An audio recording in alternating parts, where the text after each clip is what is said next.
Hi everyone, this is Tawny, and I'm going to be sharing my web app prototype called StickerSmash. This was actually thanks to a tutorial by React Native and Expo, two application programming interfaces which work together to create this very useful front-end developer program. So what I learned is I learned the basics of JavaScript. I've never used it before. I never even used GitHub before.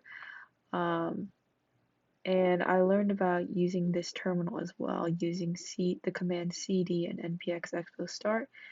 And it gives you a QR code, and it gives you these commands. So after pressing W, it opens up this web version of the app.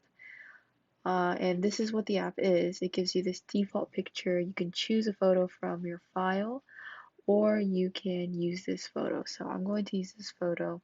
There are three buttons, and the whole point of this app is to just add an emoji, change the size. It has a spring animation, which is pretty cool, also part of React Native's components, and you can just move it around anywhere you want. Then when you like it, let's say I want to put it in this corner, the one bad thing about it is it can go out, and that's one of the challenges, or one thing that I would change. But if we stick that here, then you can click save and it saves to your file. So we can open that and voila.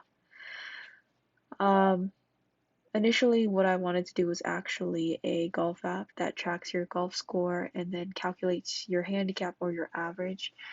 But that did not happen because I was still getting used to Expo and React Native and GitHub and like putting everything together. So uh, it turned out to be a little bit more complicated than I expected for me.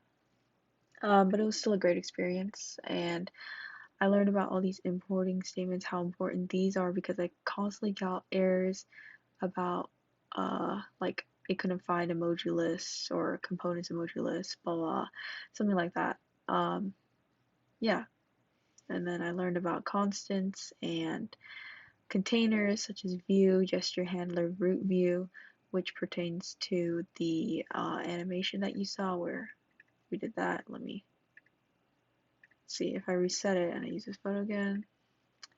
That springy animation.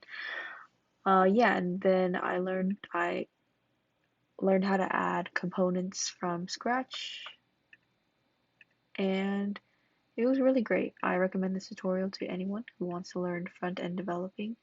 It gives a great introduction to JavaScript, and overall, it's a very accomplishing web app. Thank you for listening.